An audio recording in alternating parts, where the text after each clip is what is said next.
io che odio il mio lavoro, ma so con quanto amore mi dedico al treno, è quasi indipendente, ancora che ore, poi mi darò la voce alle torture.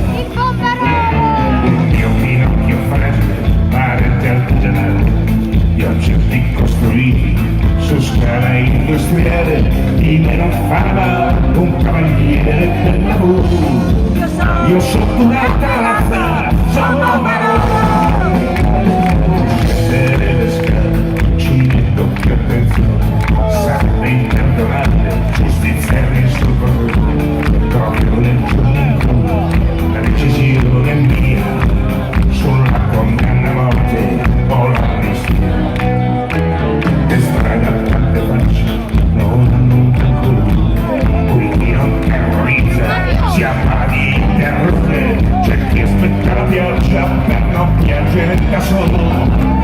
Io sono un altro figlio, sono Marò.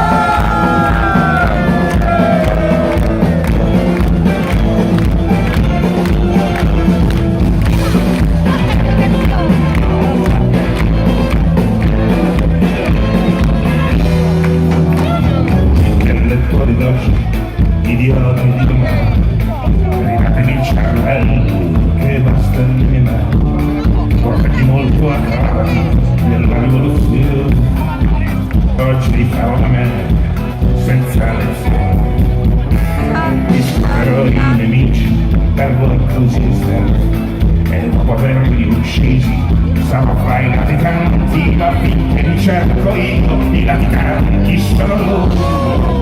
Ho scelto un'altra scuola, sono Marò. Troppe volte delegato contro me, schiacciato e restituirci dai tuoi cazzo di avionari. Io vengo a restituirti un po' del tuo terrore, del tuo disordine, del tuo Se vedi là, non c'è più.